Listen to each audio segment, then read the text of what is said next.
What's up, everybody? Welcome to KindaFunny Games Daily for Monday, June 26th, 2023. I'm one of your hosts, Greg Miller, alongside Forbes 30 Under 30, a.k.a.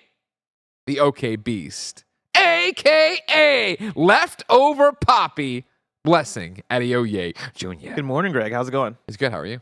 Doing pretty good. Yeah? Had a nice weekend. Did you? Yeah. On Saturday, went to a wedding shower. Yes. I want to say this was probably my first wedding shower that I've been to. Okay. And I was freaking out in the days prior because I didn't know what the gift-giving situation was. Ah. It only hit me on, like, Thursday. That shower usually implies you're showering people with gifts. You're giving something. And love and praise. And I had a lot of those things. You had a lot of love and a lot of praise. I had so much love and praise to give this couple. It was Belinda and Yusuf. But I was also like, oh, shoot, I should probably bring something. And then I hit up some other friends, and I'm like, hey, what are y'all bringing? And they're like, oh, shoot, we didn't even think about that either. And then I hit up like one of the people that was helping plan the thing, and they're like, no, there's no expectation. Like you don't have to worry. They got money on the registry. You don't have to bring a gift. See, that's where it gets interesting for me. Is that you get into not uncharted territory there, but you went to a wedding shower, which used to be a bridal shower, which used to then there's what did the grooms do again when you the bachelor parties? Bachelor parties, right? And so I feel like combining it there, I would personally at that one, I wouldn't think gift because I'm bringing a gift to the wedding. You bring a gift to the wedding, right? Or you know that? Yeah, You're bringing a gift Okay. And that's but it's also I went down a Google hole here where I started Googling and I was like, all right, what are the expectations at a wedding shower? And people were saying, oh no, the gift that you would bring to the wedding, you just bring to the wedding shower. Okay. But then checking the registry is just money. They're just like, hey, we want to save money for these things, which is smart. Super smart. That's what I would do if I'm getting married. Sure. But like with that, I was still like, I want to bring something, right? I don't want to come empty-handed. And so ended up stopping by a spice store, got them spices because they're big into cooking. Yeah, of course. Yusuf specifically, he does a lot of baking, so I got some baking spices. Felt pretty good about it. Where'd you go for spices?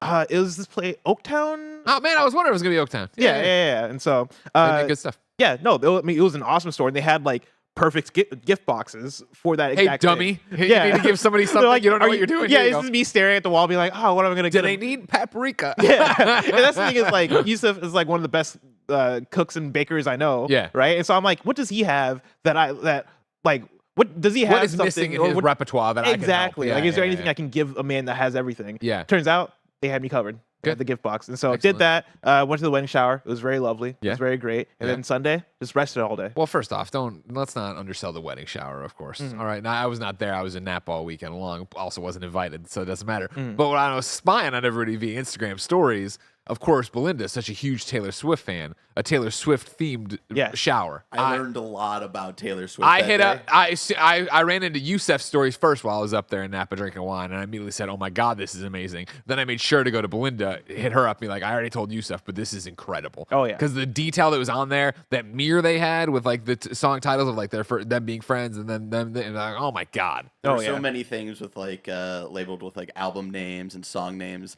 And did I confidently say 1979 twice while helping set up for the wedding shower? Yes, I did. Wait, so Taylor Swift has an album that's a year name. 1989, which I learned was the year she was born. So yeah, there you go. Because there was a Jeopardy game that went down, and one of the Jeopardy questions was, what is Yusuf's favorite Taylor Swift album? To where I then asked, is 21 the name of one of them?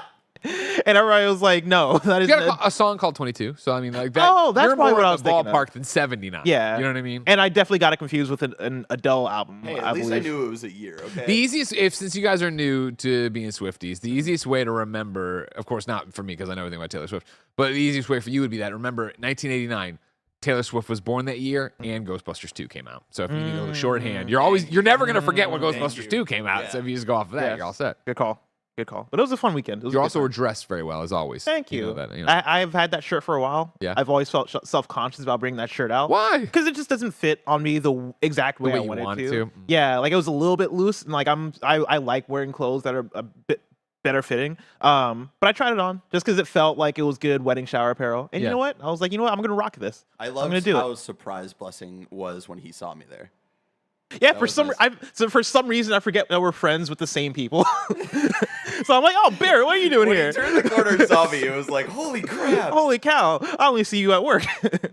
That's incredible. You know what else is incredible?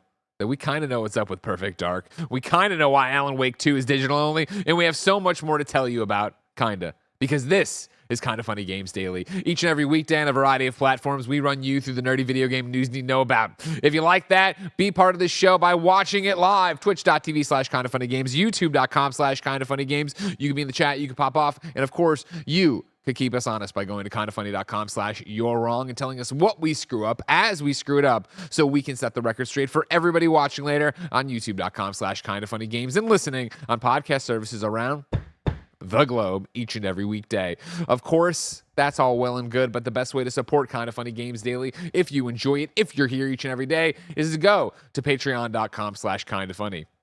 Over on patreon.com/KindaFunny, of course, you can get each and every episode of Kinda Funny Games Daily ad-free. You could get all the other podcasts ad-free. You could watch us record the other podcasts a day early ad-free before anybody else gets them, only on patreon.com/KindaFunny. Of course, there's also a bevy of bonus exclusive shows you'd get nowhere else, like Kinda Feudy, Greg Way, and so much more, all on patreon.com/KindaFunny. And of course, there's exclusive merch up there each and every month as a premium item. Why not go check it out? Patreon.com/KindaFunny. Of course, if you have no bucks to toss our way, it's no big deal. You can write into the show for free at KindaFunny.com/KFGD. And of course, you can support us when you're checking out on the Epic Game Store with the creator code KindaFunny, or when you're buying something in Fortnite, Rocket League, etc. on your console of choice. Enter the creator code KindaFunny, all one word.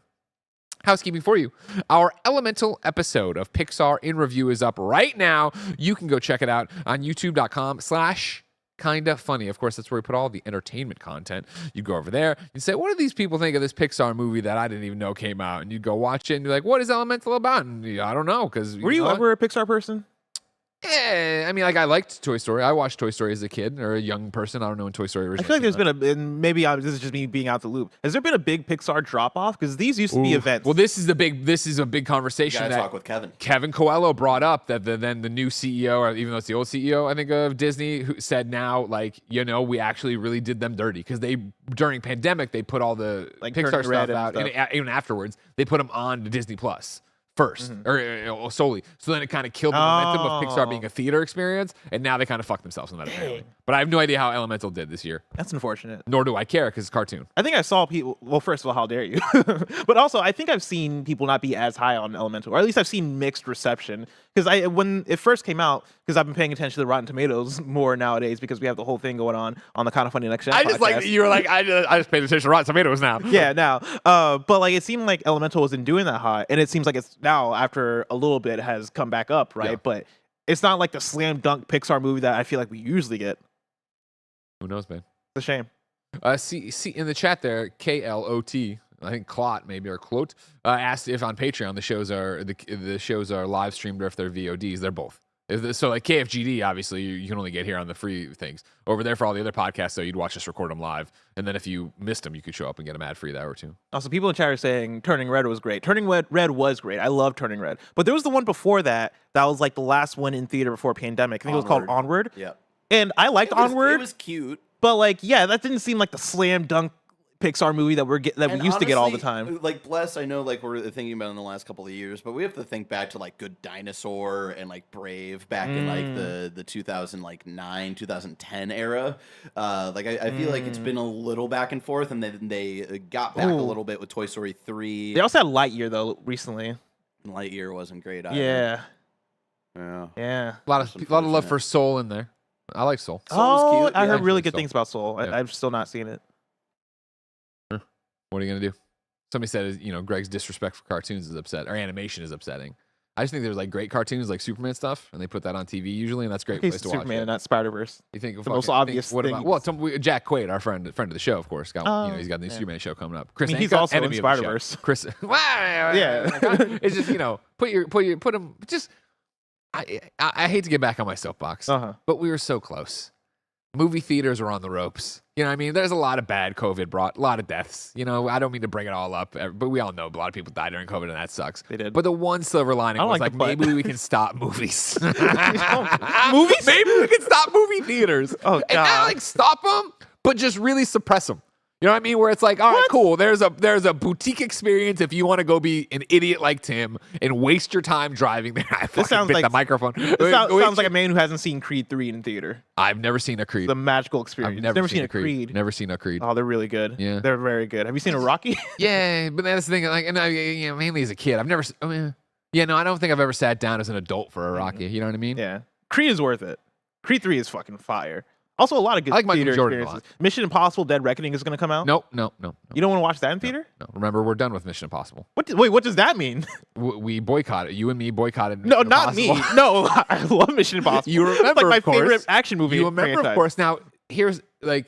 Is it because Tom Cruise yelled at all those people? No. Oh, He- I good on you, Tom Cruise. They Yeah. weren't wearing masks. They could have shut down For the whole sure. thing. Could have fucked the whole thing. No. And remember, we're not going to talk about what the outcome was of this movie, all right? But we can never forgive Mission Impossible for not letting Henry Cavill shave his mustache Oh. and go do the Justice League reshoots, all right? There's a very God damn it, Barrett! Get it off the screen! Get it off the screen! He looks Continuing so with weird. housekeeping, it's Joey's half birthday, which means you can get 25% off everything in our RT store with the code Christmas in June. Remember, of course, we launched a new KindaFunny.com/store with a whole bunch of brand new products, but that means the old products are still up on the Rooster Teeth store. So you got to go to roosterteeth.com/store or whatever the hell it is and use the code Christmas in June to get 25% off. Thank you to our Patreon producers, Casey Andrew, Delaney Twining, and James Hastings. Today, we're brought to you by BetterHelp, but we'll tell you about that later. For now, let's begin the show with what is and forever will be the Roper Report. Time for some news. 5 items on the Roper Report. A big game does it. Now, Crush Lemons in chat says Mission Impossible franchise is better than the Fast and Furious franchise. That's not even an opinion. This is fact. Yeah. It's not close. it's not. I will It's not say even in the same stratosphere. I will say maybe the lows for both franchises are in very similar planes, but the highs of Mission Impossible though. Ooh. And like Mission Impossible has had like one low. Yeah. Like Mission Impossible 2. Everything else has been fucking fantastic. Whereas Fast and Furious, half those Stop. movies are Stop. stink. You know? Stink. I've thought about Rot. I've thought about quitting a lot of intro reviews. I Uh-huh. haven't. I quit Fast and Furious. I'm like, Tim, don't make me do it anymore, please. Oh, It's man. it hurts my psyche and it makes for a bad product. Number 1 on the Roper Report today is Xbox's Perfect Dark reboot is still years away. This is Rebecca Valentine at IGN. But before I dive in, Blessing, do you want to talk a little bit about this story? Yeah, 'Cause sure. It's quite long, and you were like, I think this is the longest story we've ever had on the show, and yada, yada, yada. How did you condense? When do you want to intersect to talk about it? What do you think? I mean, I tried my best to condense it. Of course, Rebecca Valentine doing very amazing work God's over there at IGN.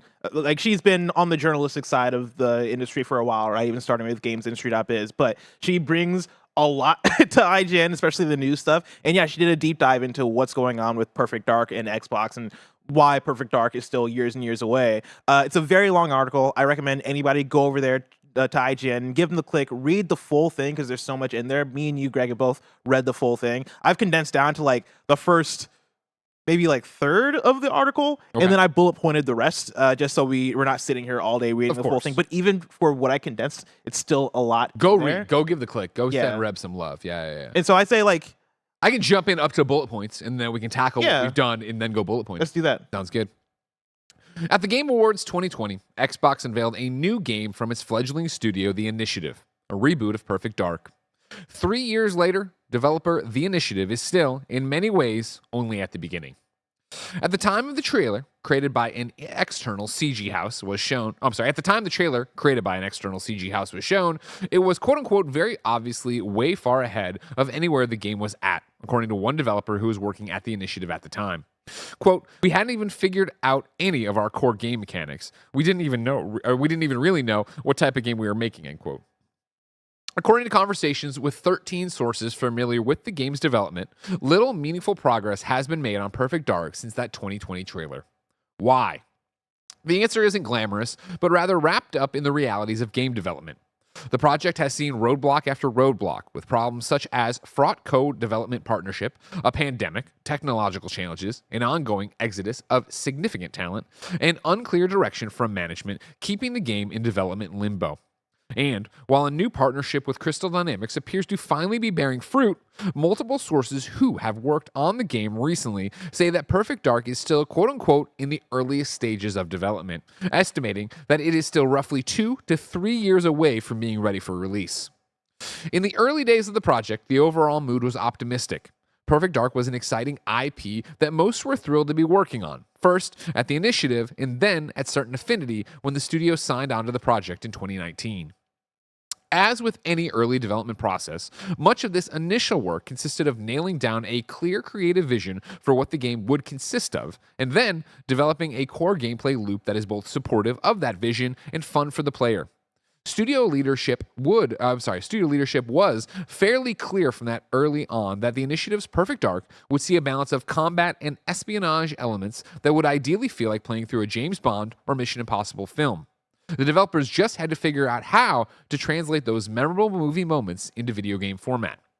But while these core ideas remained roughly consistent throughout Perfect Dark's development, exactly what the player would be doing to express them kept changing as ideas were pitched, prototyped, and then scrapped for something completely different over and over again.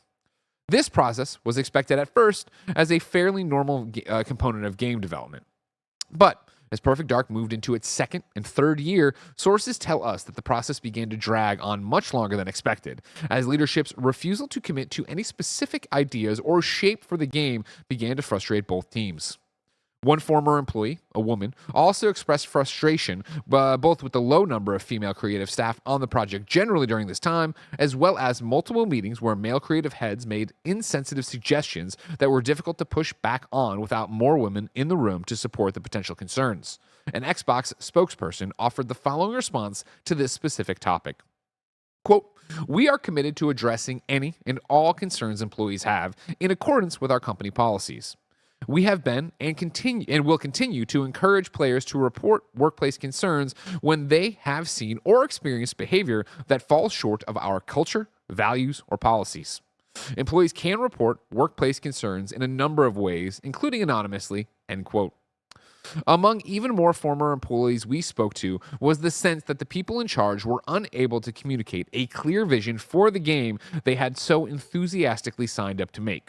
Or, some said, when they did manage to communicate that vision, leadership ignored or dismissed feedback from the experienced team they'd put together. These repeated struggles over creative vision resulted, sources said, in build after build being thrown out and internal frustration growing with each new reset. And that's just the opening of all this, Blessing. Yeah. Where do you want to dive in? I want to start with, once again, commending Rebecca Valentine on the report, because she talked to 13 different sources, and it's explained once you get further into the article and even in the bullet points, right? She even talked to Matt Booty about this, right, in a very formal conversation, and Matt Booty was very frank and open about the ongoings of the initiative, why there is some struggle with the initiative, right? Mainly being him citing the pandemic as being the major thing, right? But when you look at the problems that Rebecca lists off, even in one of the early paragraphs, talking about a fraught co-development partnership, a pandemic, technological challenges, an ongoing exodus of significant talent, and unclear direction from management keeping the game in development limbo. A lot of what I'm getting out of this report is that making video games are hard, right? Right. And it's a conversation we have all the time. It's a thing that we keep repeating, but it's a thing that I think gets more and more true as we go, especially as video games become bigger and bigger, more technologically advanced, more expensive to make, and all these things.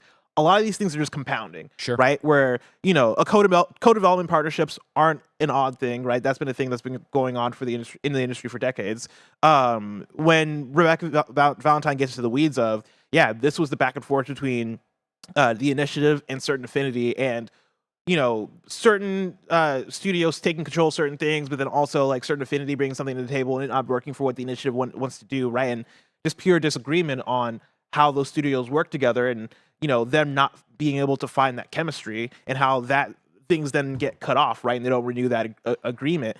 That's the thing that happens. That's not necessarily the result of people doing the wrong thing, right? Or it not like it being the result of malice or whatever. It's just the result of this relationship not working, and we need to go on and find the next relationship that will work for us, right? Or find the thing that works for us to make this game. And so, like, there's that. The pandemic, of course, like everybody knows it well, that the pandemic makes things difficult, right? And when you're talking about the initiative being built from the ground up as this quote unquote quadruple A studio, yeah, like especially right before the pandemic, beginning to start this next game, going from 2019 and thinking that everything is going to be, cool, it's going to be smooth sailing, and then boom, we had to work from home for years and figure out how to launch this thing from home, right? Launch this brand new studio from home. Meanwhile, you're probably even still working on the infrastructure to be able to work in person, let alone at home. Yeah, that's really going to fuck up your production timeline. The technological challenges and also just game design challenges of how do we make a perfect art game in 2020, whatever, right? That's probably 2018 when they started this. Yeah, when they started this, right? But now we're probably talking about 2026, 2027 at this point. That is way easier said than done because sure, what comes to mind immediately is let's just make a sci-fi first-person shooter. But what they're talking about in terms of their direction, they're talking about it being a new flagship for Xbox. They're talking about it bringing back this beloved IP, right? Like Perfect Dark, when you're talking about the best Metacritic rated games, is very high up there. That is a game that has a lot of love for it and a lot of fan expectation for what that would be. They're talking an IP that matters. It's an IP that matters, and it's an IP where they're talking about doing these cool, innovative things with. Hey, let's make it like a James Bond or Mission Impossible thing. Let's give people different types of tech that can affect how you move around the environment or different cool kinds of guns. Again, very easier said than done, and I can imagine the amount of difficulty it takes to nail down a creative idea that is going to speak to everybody when you're trying to, make this big AAA franchise that's going to be a flagship, but then also make something that's pushing things forward with a new team. It's a lot. Like, they're shouldering a lot. The deck is stacked against this. Yes. And that's the thing that, Reb's article goes through. You said at the top, game development's hard. I want to pull from her closer, right? Again, you should go read Reb's article. It's fantastic. But, her third to final graph starts. My takeaway from talking to 13 individuals across these 3 companies, as well as formerly with Booty, is neither tidy nor especially earth-shattering. Game development is hard and getting harder, especially in recent years amid the ripples of a pandemic, economic struggles, and increasingly complex technology being used to both create and run AAA games. She goes on for everything else, co-development relationships, that, the other, blah, blah, blah. It's in the article and it's talked about, but it is the fact that can't be lost in what we say all the time now. I feel like this conversation's come up several times in recent weeks of it doesn't matter how many talented people and how many industry veterans you bring together to create a studio. That is that studio's first game. That is that studio's first time figuring out their pipeline, their structure, what their deliverables are going to be, how they're going to do this. What are they milestoning? This article goes into the battle about Unreal 5 and where that ends up with Crystal Dynamics eventually coming in. All of that is wrapped up in it. And so if you're going to take a new studio, and I don't care how many amazingly talented people on it, I don't care how many industry veterans are on it, you're going to do that. And again, in Reb's article, it talks about this being a quadruple A game. That is a recipe for disaster. To say that you're going to tackle that, right? It's almost if you wanted to boil it all down to a meme, format. It's Obadiah Stane from the original Iron Man yelling at somebody going, Naughty Dog built this in a cave with a box of scraps. And it's like, Naughty Dog's first game was not The Last of Us Part 2. Yes. And so it's like there's a journey to get Rockstar's first game was in GTA 5 or Red Dead Redemption 2, right? You look at any of the studios, you look around and maybe classify their things as, the top of their class for quality. Yeah. All of them started off smaller, right? All of them started off with, games that were way lower scale, way lower budget, and then over time grew into that. Like trying to start off with your first project being something that's going to blow everybody away.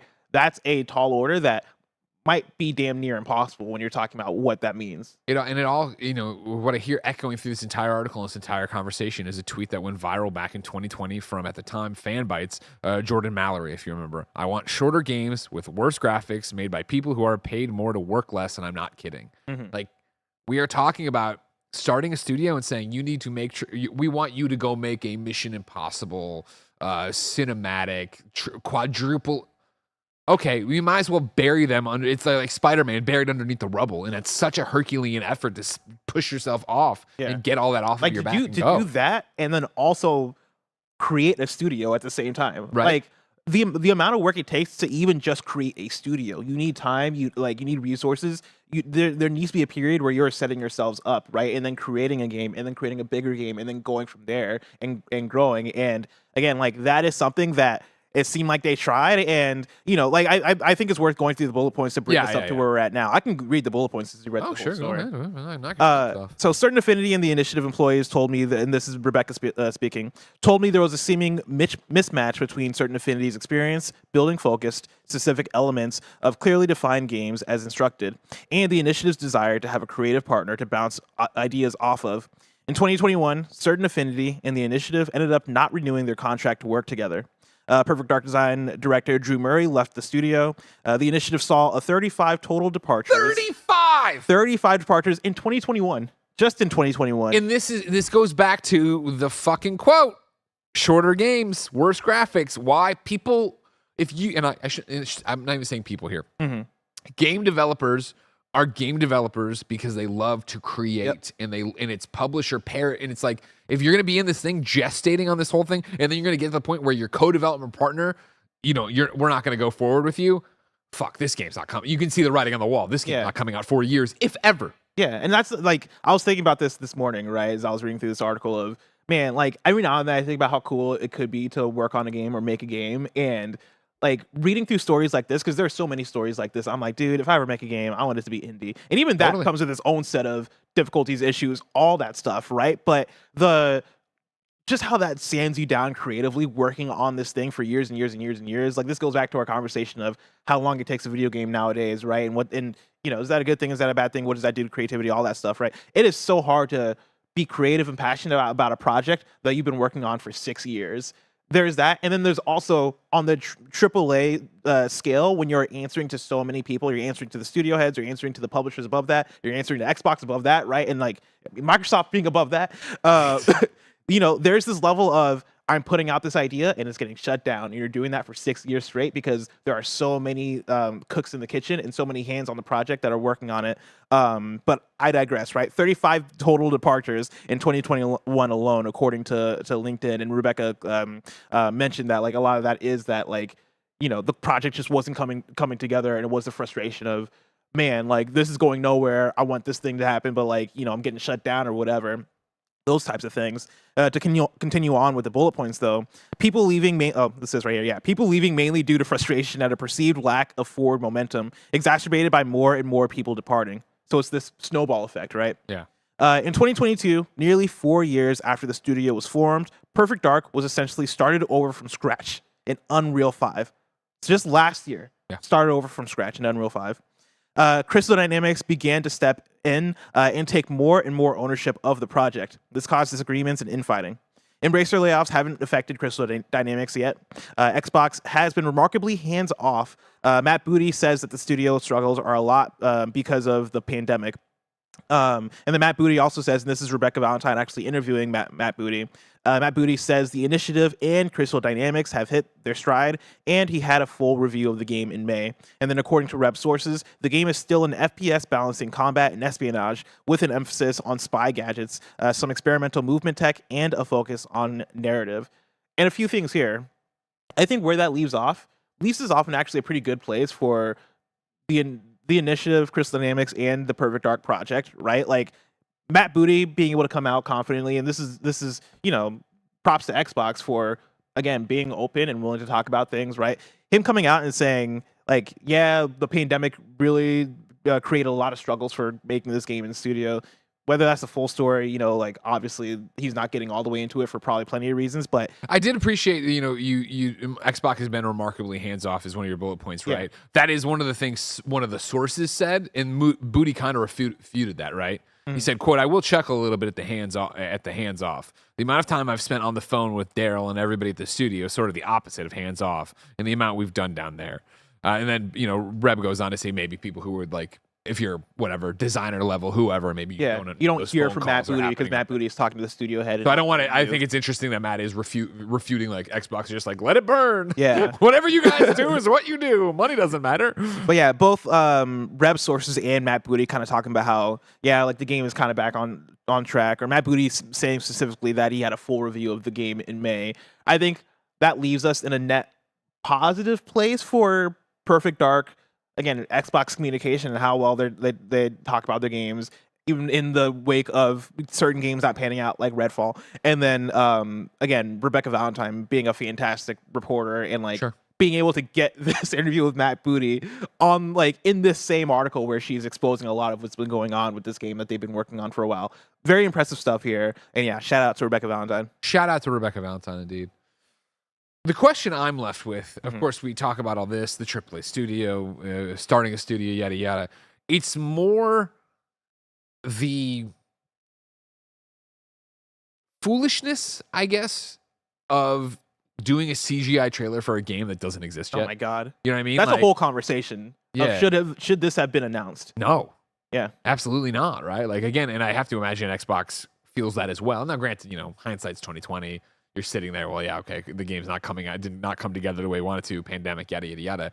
But even then, it's just like, if you got if they were saying like there was barely an idea when they were like, all right, this is what the trailer is going to be by this house that we did. Like, come on. My counter argument is, I think we would have heard about it anyway. Like it would have leaked because you're talking about them spinning up the initiative, and that's not something they're going to keep private, right? Because you need it to be public so they can hire people on and let people know where they work or whatever. Like that has to be that's going to be a whole thing. We're going to sit here and speculate about what the initiative is working on for a long time. That stuff, I think that stuff was going to leak anyway, especially when you're talking about them working with certain affinity, but then also working with Crystal Dynamics and having it be this big AAA studio that they're doing. There's so many eyes and hands on this game that information would have came out. And so I think them announcing it is probably them just getting ahead of it. And then also being able to coast off the excitement and them not predicting a global pandemic that would throw a lot of things off track, right? I'm sure they expected this game to be out by maybe this year. It's gone now. The chat moves real quick, but Noir in Games in the live chat on Twitch was like, remember, most studios make these kind of trailers for getting people to come work for them rather than promotion of the game. That's bullshit.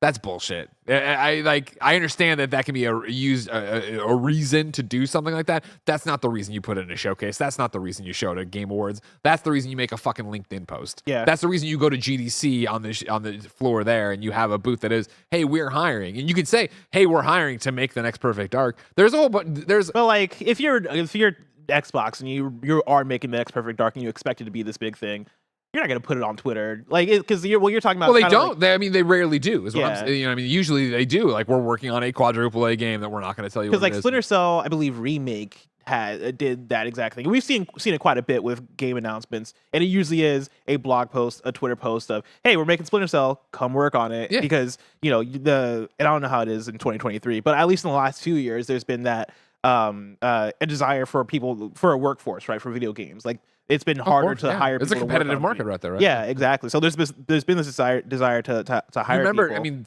that's technically what they did with Borderlands 3. It was, hey, we're working on the next Borderlands, come be a part of it, yada, yada, yada. And then Borderlands 3 still had a gigantic reveal and a blowout event and all the stuff that was like, made it a big deal. I don't believe that you get one shot at being like, hey, on our Crystal Dynamics page, we're making the next Tomb Raider. Hey, on Initiative's page, we're working on Perfect Dark. And I think that everybody sees that and goes, oh, well then. Blah.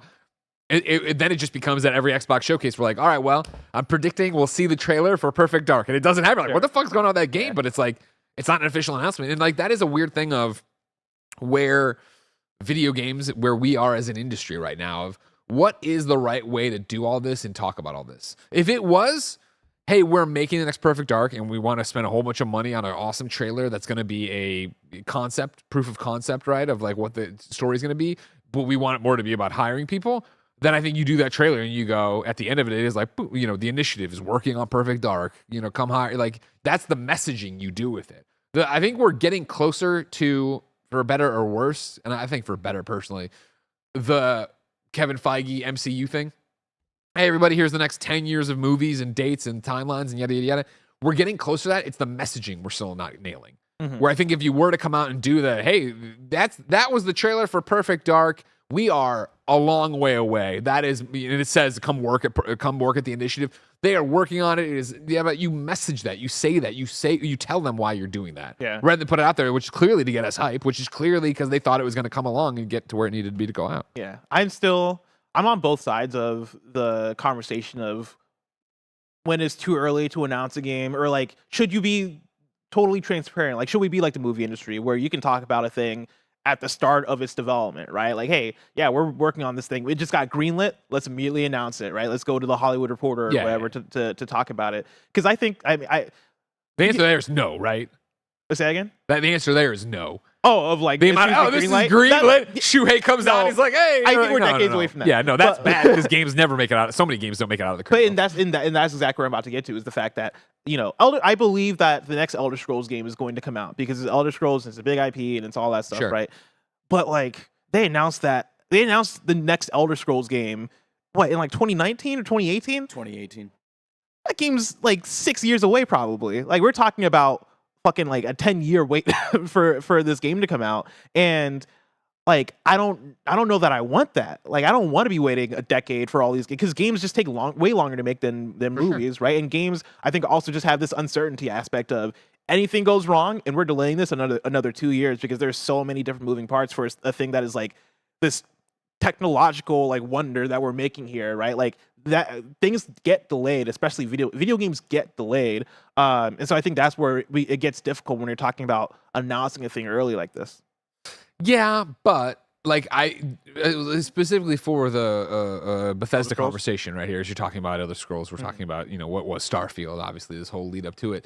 Like I feel like that's got to be nice for them in some degree of having that pressure off of them, right? Because the Elder Scrolls isn't surprising that they're working on another one. They're going to make another one, right? And it's the same thing of like, remember when they were doing what would be Fallout 4? It was like Bethesda came to MIT today and they were walking around and taking photos. It must be set, and it's like all this shit is like so annoying, I'm sure, to them of they can't even work on their game and they can't say that they're working on their game. It's just pushing. So just say that, yeah, that's next. Give the audience a roadmap in the way, and that very much is movies, right? And you say games are so susceptible to delays. So are movies, right? Sure. I mean, like, we're fucked right now if you haven't paid attention with the writer's strike, which is going to now lead into the actor's strike. I was reading, I think, GameSpot or IGN, maybe it was Hollywood Reporter yesterday, of like, because the actors are probably about to strike, once they strike, Comic-Con will have no stars at it. I'm like, that's really interesting. I didn't think about that. Like, domino effect. Like, we're going to have the whole Marvel slate is fucked up for lack of me being able to pull up another. For sure. I guess DCU is probably screwed too, but, we'll see. But I think my thing too is when movies get delayed, I feel like the delays aren't nearly as long as video game delays. And per project, right? Like sometimes they are, but I expect like if seeing a movie announcement today, right? Of hey, we just greenlit this movie. I'm like, okay, I'm gonna see this in like 2 years. If you told me a PlayStation game got greenlit today, I'm like, okay, cool. I'll see you in 7 years to play through that thing. But I don't know. I don't know if there's a right answer also.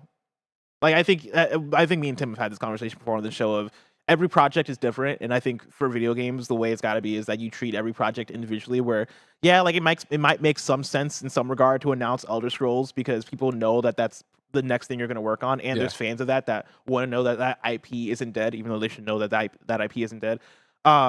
Just to toss this in there, all right? Toss it. I'd like to read an article from the Columbia Missourian, all right? Movie to document Mizzou's antler antics. This is from July 22nd, 2008. Blessing. All right? So it's not out yet? No, it's not out yet. Do you think it's gonna come out? I don't think so. Do you think it's still on track? I don't think it's actually gonna come out probably as they go through this. Of course, talking about the movie based on the Antlers, of course, my college group. If you want to scroll down, Barrett, you can see Antler Grand Poobah, Greg Miller, said it's been a whirlwind since the group found out about the film. Pieces. At first, we were a bit apprehensive, but we've had a few conversations with the production people, and they seem pretty cool. They want to talk to us, Miller said. Murphy said, although the busy schedule, where's this fucking movie? You know what I mean? Where's the movie about the antlers? Thank you. That's all. That's such a deep cut. I'm just letting you know movies get announced and don't come out all the time. Well, no, I understand. I understand that. You think that's what delayed the Antler movie? Well, no, I'm saying like with no writers and no actors, production teams are going to be looking for anything to make. So maybe they come back to this. Maybe they come back. Maybe you take over the project. Well, when was the last writer's strike? Wasn't that also like 2008-ish? Heroes season 2. Yeah, I don't remember when it was. So maybe that's why they were trying to look into making this in the first place. Is second too. Hold on. Bring that article back up. 1 second. Bring it up. I gotta find it again. Scroll to the top. Yeah, all the way. There you go. Yeah, July 22nd, 2008. That doesn't track at all. No, that must be when they updated it because I was way out of college. I was working at IGN at that time. So that would this must have been in 2000. I was Poobah. This is 2000 and. The 2003, 2002. July 2008. I would have been 2002 though. out of my. 2002. I'm in second grade. Okay. Maybe 2003. 2002, I was 7. Oh, it would be 2003. 2003. Sorry, everybody. I was Third 8. grade. Hell yeah. I was Pooba before I was 21, so that checks. Gotcha. 23. Pooba, huh? Yeah, Grand Pooba. That's what Got they call that it. That's title. the charge. Yeah. Congratulations. Thank Good you. for you. It was a big deal. My maybe final question for the story since we've gone long is More about the antlers of Grand Pooba? I got so many questions about the antlers. For Xbox first party game output, right? We're expecting Starfield to be game of the generation. That is, the year. that is the expectation. Game of the all time. That has been put on them for sure. Let's say Starfield hits, right? And it's wonderful. And it's another iteration of Xbox's first party slate. What are our thoughts post Starfield on Xbox's games slate? Because we got Fable. we got Hellblade, we got Fable, which looks really dope. Perfect Dark, I would have put in that conversation, right? And I guess I still do, but that seems further along. Avowed, that's a good one. Okay, so I feel pretty good State about of it. Decay 3 is in there somewhere. Whatever Sure. Double Fine works on next. Yeah. Okay. That's them trying to get to this cadence. Right, of Indiana once a quarter. Jones, as Tim would Indiana say, Jones. is going to be one of the iconic games of the generation. Just kidding. I'm Wolfenstein 3 putting words 10 in his mouth. years. We Forza. can't wait. Anyways, and once we get past that, I'm excited. I feel like they've got momentum again. I feel like they've got a slate of games that like, oh yeah, fuck, okay, I want to play some of these. Oh yeah. Same. Good. Ladies and gentlemen, we love playing games, and we can only play games because of your support over on patreon.com/kindafunny. If you didn't know, this isn't a charity. It's a goddamn business, and we need your help. Over on patreon.com/kindafunny, of course, you can support us and help keep us independent. You can get each and every episode of Kinda Funny Games Daily ad-free. You can get all the other podcasts ad-free, and you can watch us record them live a day before they go up anywhere else. You can get a bevy of hundreds of episodes of exclusive content on patreon.com/kindafunny. And, of course, you can get exclusive merch, posters, and all sorts of cool stuff only on patreon.com/kindafunny. But right now you're not on patreon.com/kindafunny, so here's a word from our sponsor. This episode is brought to you by BetterHelp. It's so easy to get caught up in what everyone else needs from you and never take a moment to think about what you need from yourself. I know this from experience, how often it just seems easier to care about others and to keep it moving. But when we spend all of our time giving, it can leave us feeling stretched thin and burnt out. Therapy can give you the tools to find more balance in your life so you can keep supporting others without leaving yourself behind. Some of my very best friends use BetterHelp and love how helpful it can be for learning positive coping skills and how to set boundaries. It empowers you to be the best version of yourself. If you're thinking of starting therapy, give BetterHelp a try. It's entirely online, designed to be convenient, flexible, and suited to your schedule. Just fill out a brief questionnaire to get matched with a licensed therapist and switch therapists anytime for no additional charge. Find more balance with BetterHelp. Visit BetterHelp.com/kindafunny today to get 10% off your first month. That's BetterHelp, HELP.com/kindafunny. Number 2 on the Roper Report, ladies and gentlemen. Alan Wake 2 is digital only because it gives Remedy, quote, more time to polish, end quote. This is Chris Tapsell over at Eurogamer. As we learned in May from an FAQ provided by developer Remedy, Alan Wake 2 will only have a digital release when it launches on October 17th later this year, with quote-unquote no plans for a physical release on a disc at the time. This has naturally sparked some concern among certain fans, with digital-only downloads posing issues for both game preservation, as shown by the closure of the Nintendo 3DS eShop in March this year, as well as ownership rights, exemplified by the infamously delisted survival horror spin-off PT. Speaking to Eurogamer at Summer Game Fest earlier this month, Alan Wake 2's creative director Sam Lake and game director Kyle Rowley gave us a little more detail on the reasoning behind going digital only, explaining that actually it was to allow Remedy more time to polish the game to an acceptable level, something publisher Epic Games had also been on board with. Quote, yeah, it is digital only, and kind of coming to this idea, both from Remedy and Epic's perspective, that's our current thinking. It just felt it makes sense for this, and the timing felt right, Lake explained, before Rowley gave a little more detail. Quote, as creatives, obviously, by going digital only, it does allow us more time to polish the game, Rowley said. Like a significant amount of weeks, actually, because otherwise, the game that goes on the disc, obviously, it has to be playable without a patch. We didn't want to release something that we weren't proud of, basically, and that we didn't want players to play.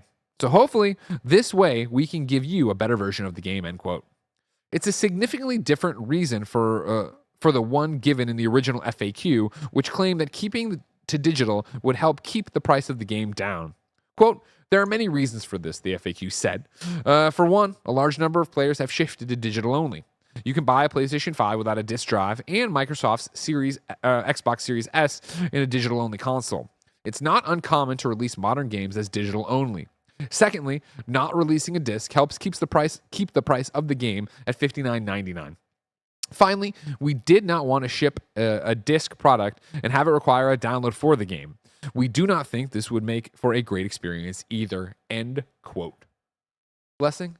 Greg? Who fucking cares? See, that's where I'm at. You know? Listen here, game preservation people. No one's taking Alan Wake down anytime soon. Don't worry anytime about soon. that. Yeah, no. 20 years from now, you're not going to be able to play this game. Nobody is. You're not going to play anything. Exactly. Who wants to play any of these games 20 years from now? They're going to be garbage. We're going to look back at the baby's toy. We all saw Back to the Future too. Elijah Wood, baby's toy. We don't need to worry about it. There's deep cut references for Back to the Future. Yeah, I'm like, I don't remember that. But also, this comes back to video games are hard to make, you know? And also, like, it seems like they really want to hit that October date. I don't, like, I love Remedy. Don't get me wrong. And I can't wait for Alan Wake 2. I've been very on that. Like, the whole, like, it gives us more time to polish. I'm like, I guess. It gives them some weeks. I guess. Well, you can do but, like, some again, like, weeks. okay, they print the disc and then you do the day one patch. Like, But then, like, nobody wants that. Even that makes fans mad, too. well, pick a fucking lane, fans. What do you want? I want I'll a say. game Here's what that I'll say. works Here's what I'll say. perfectly on day one on my physical disc, and I want to live secluded from society and not use the internet. Here's what I'll say, everybody, right now. All right, a lot of PC gamers are really mad because there are also these people who want discs, right?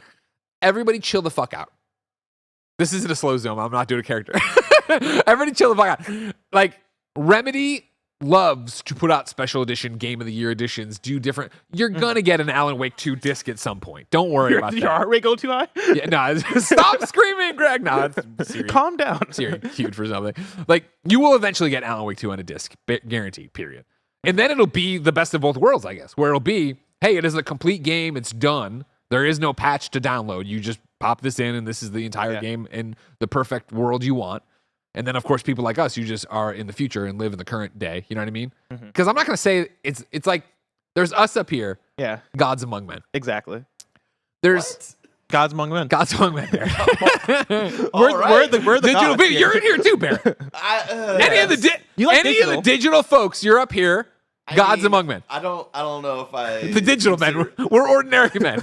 Normal men. Ordinary men. I would consider myself like a digital person, but Well, then you can come down because, like I said, up here, gods among men. Yeah, Where All are right? you? Down here, middle class, you know what I mean? Not like the serfs, you know what I mean, that we learned about. Not them. That's where I'll put these people who are still, oh, I need my disc. Oh, I want my steelbook or whatever. Okay, fine.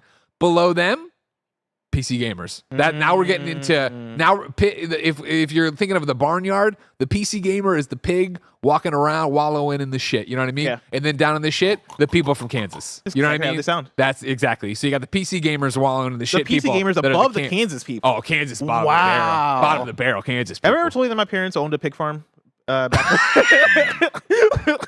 when I lived in Nigeria? No, you didn't, Wes. It was the worst smelling place I've ever been in my I life. can only It smelled imagine. Terrible. I hated going there. Again, as I've talked about it before, you're the multiverse. There's so many different lives blessings live. You had so many different origins, Right? Greg. It's just like, And you know what? Like, I think I have to be considered a lower tier. You wanna be those middle than you class? two. But here's the thing: the one tier that we're all the same is PlayStation trophies, all silver tiers. All silver tier. Let's Yeah. go. Fucking Silver tier. goddamn I got a it. notification yesterday. This actually loops into what I was about to say regarding this whole thing. how pissed were you though? Because it kind of sounds like, I guess, Beverly Hillbillies kind of thing. But now they moved on up, right? Like, you seem like you're having this great life in Champaign, Illinois. Oh, I was and then so one day mad. they're like, guess what? We're moving to Nigeria. Because I always tell my parents, I want to go to Nigeria. But I meant like visit. and they moved me there for 2 years in middle school. You must have got off the plane and been like, whoa, fuck this. I was like, oh God, what have I done? Yeah, I know, I hated it. And as an adult, I look back and I value that experience because it exposed me to a different culture, made me value life in a different way, and like, you know, like it made me value different cultures in different ways. Where like, man, I had so much in Illinois, right? Like go to Nigeria, and I'm like, ah, shit. You want to make somebody appreciate Illinois? Send them to a big farm in Nigeria. Talk shit about it now. Talk shit about Champaign, Illinois now. I miss Illinois so much, right? And like, you know, like there are also dope things about living in Nigeria compared to Illinois, but it was a whole thing. I was a kid, and so I was like, fuck this, man, I want to go home. Yeah. But yesterday I booted up Jedi Survivor because, of course, I only played about half that game, and I figured I don't have anything left to play. You got Final Fantasy out of the way. Just beat Final Fantasy 16. I also played the last Street Fighter 6, but I digress. Boot up Jedi Survivor. I got a notification on my phone from PlayStation Stars, and they were like, the whole thing was continue your journey as a Jedi to save the galaxy or some shit. And I'm like, I didn't even know I had you on my phone. I didn't know I even had this. Like, cool, all right, PlayStation Stars is doing its thing. But that's number one. Number two is the fact that like, yeah, like when we're talking about these physical versions of games, you're gonna need internet access to download however many gigabytes I had to download to for an update for Jedi Survivor to play that game functionally, right? Yeah. Or at least in a way that's like more fun than how that game launched. Sure. Like that's the present that we live in now. Yeah. That's the world. Yeah. And so it sucks, but here we are. This is, you know, back to this is like the movie theater people. Just let it go. All right. There'll be your boutique games you can get on physical, but until then, just let it go. And movie people, get out of my way. Let me just download the movie at home. You know. Some of these are real takes, some of these are fake takes. Yeah, Like, I'll let you decide. The lines have blurred too much. I can't. But it really is an issue of just like, all right, it's digital only. Like this is, I feel like it's gonna be fun. It won't be fun for real, but it'll be interesting to look back in like 5 years when a number of other Game of the Year contenders are just digital only. This is how it is. You see the whole. We don't want we want as much money as we can from you, the consumer, because this is a business. Yeah. So we don't want to pay to print the discs. Cut out GameStop, cut out Best Buy, cut out all the like third party, all the mom and grop shops. Yeah, and just give it directly to the consumer. Yeah. You see the whole hubbub with Starfield? Let's see the what now? The hubbub with Starfield over the weekend. No, I didn't. There was like a Bethesda tweet that was like, yeah, Fuck Starfield is exactly that's what they said. Somebody asked a question, and it was like the same exact thing that happened with I think like Arcane's Redfall, where they were like, hey, like is this gonna come with disc? And the Bethesda thing was like, no, it's not gonna come with discs. I did see that. And then like they deleted the tweet. I think clarified that like the special edition doesn't come with discs, but the standard edition is probably gonna come with discs. I'm still blurry on that, but it's a whole thing. We're going to go through it in the next couple of years. I think this is going to become standard soon. That's why you get these collector's editions, just have nothing. Oh, it's Diablo's collector's edition, but there's no gaming. No, not even. Just here. Get an art book. Get an art book. I forget if the code was. I don't think it was. Yeah. I don't think it was. It is what it is. Number 3 on the Roper Report. Sonic Superstars release date may have been leaked by retailers. This is Christina Alexander at IGN.com. GameStop and Target may have leaked the release date for Sonic Superstars following the Sonic Central live stream. As spotted by Wario64, GameStop and Target, where Sonic Superstars is up for pre-order, listed its release date as October 17th on their websites, a month earlier than most Sonic game releases. Are there historically November games, huh? I guess. Yeah, I mean, that lines up. IGN, however, found that the release date was later switched to the placeholder date of December 31st, 2023 on both retailers' websites. Sega of America did not respond to IGN's request for comment on the matter. Sonic Superstars was revealed at Summer Game Fest earlier this month with a fall 2023 release date. Given that the trailer for the game dropped so recently, it would mark a pretty quick turnaround to reveal its exact release date now. So you believe it? I believe it. I believe it too. Well, I mean, I believe that there is some validity to the release dates. My theory, because Sonic Central happened on Friday, right? And this stuff happened post Sonic Central. My theory, right? Because Sonic Superstars got revealed at Summer Game Fest, I believe it was. Yeah, Summer Game Fest. Didn't have a date. They just said fall. I think the plan was to reveal it there and then Sonic Central reveal the date worldwide for like every platform. But when you look at Blessing Super Fun Game release calendar, October right now. Which you can go to at kindafunny.com/calendar. Yeah, kindafunny.com/calendar if you want to check out Blessing Super Fun Game release calendar. October 17th, Alan Wake 2. October 20th, Marvel Spider-Man 2 and Super Mario Brothers Wonder. Hero can save us. I think by the time we got to Sonic Central, there were probably like actually, let's put a hold. Let's not announce a release date yet because we might not want to release at that time. Do you have an updated version? Cause, scroll down. It's like 2 tweets down. Oh, gotcha. Yeah, sorry, it's a thread, everybody. It's a thread. So yeah, the new update is that I'm now posting them in dark mode. And let me tell you the story about dark mode for Blessing, everybody. He, on his personal time, will use light mode and then change everything to dark mode to screenshot to make it seem like he's a dark mode poppy. Here's the thing. I've transitioned to dark mode. Fully? Fully. I'm proud of you. Are you on just saying mobile, that? on mobile, on mobile. Okay. On my desktop, it's still light mode, but like I don't really care about desktop that much. But yes, if I open up Twitter now and I go to my homepage and scroll past anything inappropriate, okay, there's a Janet Garcia tweet. Dark mode, baby. I'm proud of you. Right there. I'm proud of you. Thank you. We did it. But yeah, I think October 17th might have been the original date, but I think they're probably going to delay it. Probably to November, because right now, not much going on in November comparatively. And also, that's Sonic's month. So, what's up? You reminded me about the Mario thing. I was like, I put in a bunch of bids on the fantasy draft. Yeah. Did I get Super Mario Brothers Wonder? Mm-hmm. No, Janet did. She outbid me by $17. Wow. But I outbid her on Super Mario RPG Remake, so I got that going for me. It's exciting, that fantasy draft. I feel like this is going to be a banger one when we get to the end of the year. Yeah, it's going to be a really Compare good and one for contrast. sure. It's going to be really I'm good feeling for good sure. about mine. I'm feeling good too. We'll see what happens. I got when we Sea get of there. Stars. Number 4 on the Roper Report, Bandai Namco's having a showcase. Shinobi tweets, Bandai Namco Summer Showcase announced premiering July 1st at 4:30 p.m. / 7:30 p.m. ET. Yeah, it was, so 4:30 Pacific, 7:30 Eastern. The show will feature quote-unquote exciting announcements and game reveals, and then links to a Gamatsu article. So there you go. Sick. You excited for that at all? They got the tech in there. Yeah, the I mean, Dragon Ball we Man. could get Tekken info, couldn't we? Yeah. That'd be pretty cool. And then I know there's a new Dragon Ball game on. Oh yeah, Dragon Ball Tenkaichi 4 was announced, and so I wonder if we can get something on that. Maybe a Scarlet Nexus 2. I think that could be pretty neat. Sure. But also, I feel like Bandai Namco hasn't really done a showcase before. I don't recall one recently, at least. And if they have, then it was probably something very low key. Yeah. And so in that case, maybe we don't see much. But like, yeah. I think there's a lot of potential for what could appear at a Bandai Namco showcase, and I would expect things, on the side of. I wouldn't expect like an Armored Core thing. Yeah, right? Like I would expect, something on the side of the anime Arena Fighters like this, or Naruto Ultimate Ninja Storm, or maybe like a Scarlet Nexus type deal. Okay. We'll have to You wait were and saying see. Elden Ring DLC. I don't think you announced that at a Bandai Namco showcase. I think if you do, you lead with that and go, "Hey, show up to this Bandai Namco showcase where we'll have more details on an Elden Ring DLC." Because if you don't do that, people are not going to tune into this thing. Your final story of the day, number 5, Xbox reveals Barbie Xbox Series S. This is Chris Scullion at VGC. Microsoft is giving away a special Xbox Series S designed to look like a Barbie dream house. The console has been created for a competition which will be taking place on Xbox Twitter account and the Microsoft's reward page on July 10th. Players will also have the chance to win special Xbox wireless controller faceplates designed to look like Barbie and Ken's outfits. The console and controller faceplates are part of a series of events being held by Xbox to promote the Barbie movie. Really cool. And it's in Forza. Neat. Really, really cool. You gonna enter? You gonna try to win? Probably not. No, Yeah. I don't like. I have way too many Xbox controllers in my house for somebody who's on a PlayStation podcast. Sure. Yeah, 100%. Well, can I interest you in a LeBron James DualSense then? I'm good. All right. Well, Barrett, go to the PlayStation blog, Barrett. Throw up some of this. We got some LeBron James controllers out there as well. Controllers and faceplates. Mike, are you gonna get the Barbie Xbox?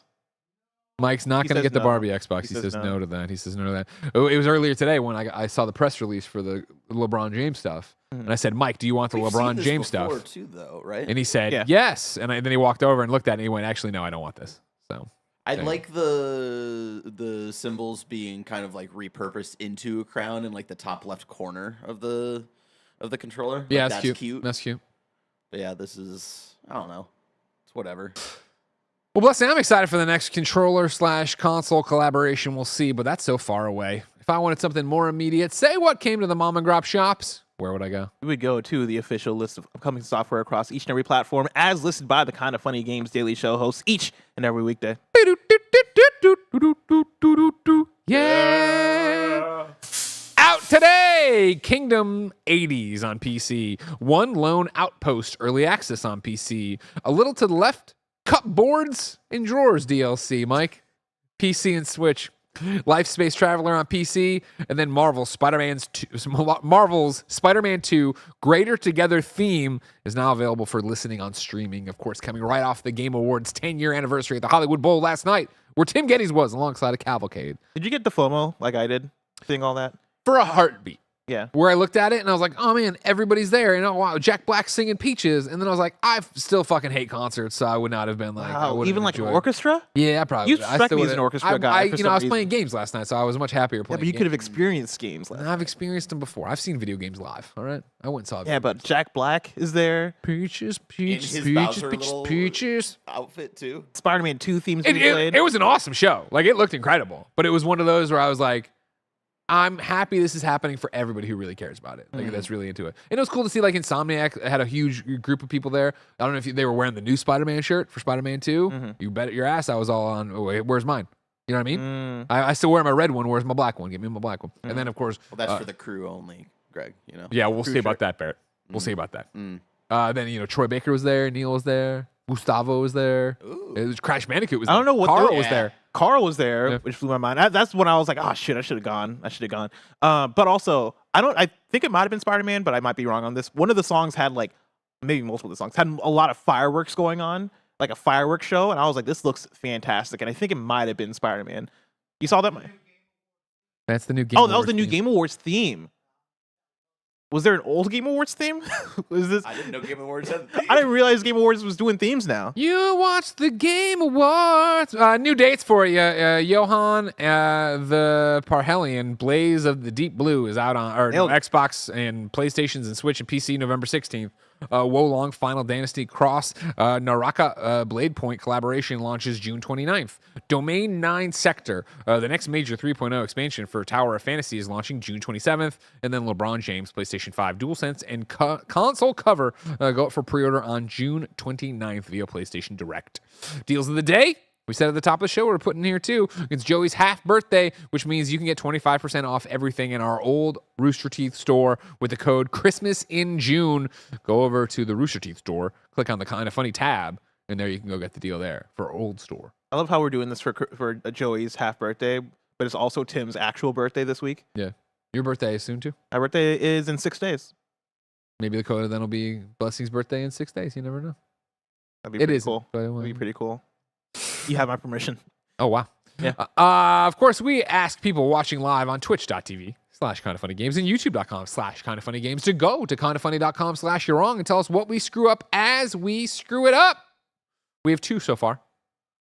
One's from Radic, but it's not about CD Projekt Red. Radic just points out Bandai Namco hosted a showcase in 2021 during the usual E3 series of summer showcases. Appreciate that, Radic.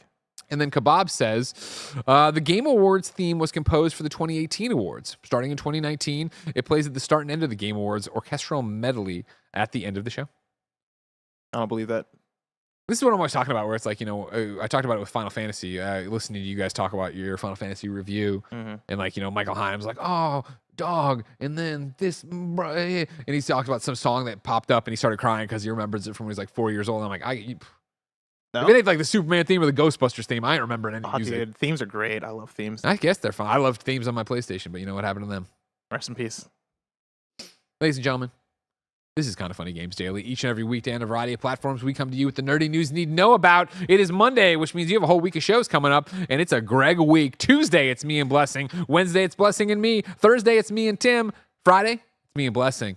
Of course, you should be helping us make the show by going to patreon.com/kindoffunny. Over on patreon.com/kindoffunny, of course, you can you can get the show ad-free. You can watch all the other podcasts get recorded live and ad-free. You can get a bevy of bonus content. You can get a whole bunch of exclusive merch. It's all on patreon.com/kindoffunny, which helps us stay independent, keep the mics and lights on.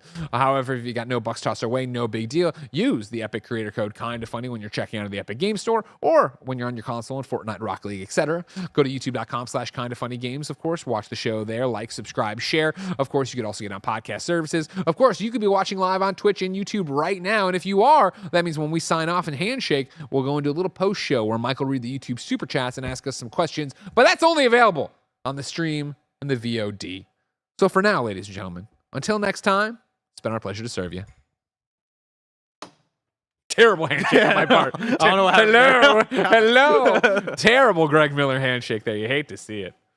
After Mike, such a great show. That was a fantastic show. Also, Mike, what were you checking out on the wall over there? I couldn't help but notice that you were staring at the wall. Just staring at the wall, Greg Miller. Checking you know? out, man. And you ever notice like different textures? You were and, also like, feeling the wall a layers little of bit. paint? Yeah. Well, can I bring him behind the scenes, Greg? Yeah. What was going You know, on with once the wall? we had a mega monsoon here Yeah. in San Francisco, and the rain was hitting us from left, right, center. It was coming through the air ducts. And remember, we had water coming out these holes on the side of the wall. And I was just Yeah. looking to be like, were those ever repaired? What does that look like? You know what I Yeah. mean? Will they leave a lasting impression upon our wall? And I'm happy to say they did. Yo, for sure. We'll never forget the monster. There it is. There it Barrett. is. Look at Oh, it. man. I We didn't know we could get that survived the angle. It looks like it's like, we put Joey up against a firing squad. Oh, man. Yeah, it's just admiring miss the her. wall, I get that, man. What about you, Bless? How was your weekend? Oh, weekend was good. I was talking about it that like on Saturday I went to a wedding shower, and then yesterday I just chilled all day. I did have plans possibly to do like a picnic or hang out at Yes. the park with friends, Yes. and just didn't follow up because I was tired. I just felt like resting at home, and so I just played Street Fighter all day. Booted Jedi Survivor back up. Did a level of that. Thought about playing some Gravity Rush because I've never played Gravity Rush, and I've always wanted to play it. Nice. Check him out. Check him out. Thought Yeah. about it though. Didn't do it. I'm working on a game for review that I can't talk about yet. Yeah. But in between stuff there, I was like, man, maybe I do more Final Fantasy. You know what I Yes, mean? of course. But I was like, I'm actually kind of brain dead tired right now. So Oh. I just did Diablo, of course. Yeah, not even the story stuff, just the, me and Jen are saving all that stuff. I just ran through and did some side stuff or whatever. But then there was a moment where I was like, I also need to download Control again. Because I need to go do the AEW thing before, or AWE before Alan Wake. Oh, I've never done that he's either. That's thinking. a good call. I was trying to think yesterday, like what did I do to chill out? Because I was kind of in a similar spot to you, Bless. Of just like I just kind of want to turn my brain off and just do something. So I did this casual run through of Cuphead. Oh, Played that's through fun. The entire entirety of Cuphead while listening to Star Wars podcasts. That's really fun. This is what I want to know from chat. For people that are playing Street Fighter 6, are y'all also having problems matchmaking? Because I swear, whenever I start matchmaking, like half the time, it errors out after a little bit, and I have How to long like has it keep been since starting the over. launch? About a month, maybe less than a month even. Like, 24 days. 24 days. Yeah. Wow. Good math. Quick math. Yeah. Is it June 2nd, right? That sounds right. I think so. That's where I'm at. Yo, what the heck is going on, everybody? Welcome back to your Kind of Funny Games Daily Post Show with me and your two incredible show hosts, where we jump in and chat it up with you, the awesome Kind of Funny best friend community around the globe. Of course, after each and every show, I come in to have some fun with all of you, where you can get involved. Of course, if you're watching live over on YouTube, you can super chat with your questions, comments, concerns, or if you're watching over on Twitch, of course, you can subscribe at the tier 1 through 3 level or for free with Prime Gaming. Don't forget, if you got Amazon Prime, we want you to use that free sub here. And of course, you can leave a message. Maybe you want to go a little more in depth into one of today's news stories. You want to pick Greg Miller's brain about Perfect Dark and why Xbox would bring that franchise of all franchises back from the dead. Mike, So many what's things doing to better? talk about. Perfect Dark or Indiana Jones in terms of hype. Indiana Jones. Perfect Dark was such a weird choice. We've Mike. talked about Oh, that man. on the Mike, Xcast. give it to me. Give it to me. Indy! And nobody's like, Joanna! Nobody's yelling that. in the video game sphere? No, what a weird I'm yelling choice. Joanna higher than Indy. We've talked about that before, of course. Very interesting choice to bring back an N64 game. Briefly loved / kind of hated on the 360. I was gonna Just say, like yeah. a very odd choice, right? Of just like, we can make a new IP. We could bring back Fusion Frenzy. We could do so many you're choices. insane if you and think they were like, Fusion you know what? Frenzy We was got a choice over one. Perfect Dark. Oh, man, it should have been. No, it should have absolutely been. not. Bless, it should have been. It should have been. All right, let's jump into this one. Jace the Drone with the $2 super chat says they call him Pig Pal in the streets. Oink oink. Maybe it was pink. Maybe it was Pig Poppy, and he forgot the P. Yeah, that makes more Yeah, sense. I don't know. Yeah. Were one of you talking about a pig here? No, that's an I. Yeah. Blessing, one of Blessing's Oh, yeah. 900 multiversal origin Yeah. stories is he My- grew up on a pig farm. As No, well. my parents owned a Okay, pig okay. farm in Nigeria. I used to visit all the time. Oh, okay, okay. Well, thank you, That's all, Thank you, Jace. pig getting skinned was. Oh, okay. Yeah, it was, Okay. How was it? it was disgusting. CJ writes in with the super chat and says, "What game is everyone super hyped for next? What's the big next on everybody's list right now?" Probably Exoprimal. Yeah, I think Exoprimal for me, honestly, because Oh. like AEW, I'm like, I'll check that out. Yeah, I have the fun games calendar. Yeah, open up I'm here. taking a look. Yeah, huh? AEW Fight Forever. I'm sure I'll boot up once. But that's not like you're like excited for it. Yeah. I see you're not talking about everybody 1-2 Switch. No, that's another one. We're gonna have fun. We're gonna play that for Tim's birthday on Friday. Exactly one time, and then we'll never play it again. I mean, hey, just like Crash Team Rumble. Exactly. Played that for one time, never gonna play it Is June again. 21st the most recent game calendar update here on your thing? June 21st. What do you mean? Like I'm going off of kindafunny.com/calendar. Oh, yes. Thank you. Thank you. Yeah. The next game I'm excited to get into is Final Fantasy 16 whenever I have the time. Oh, it's incredible. Yeah.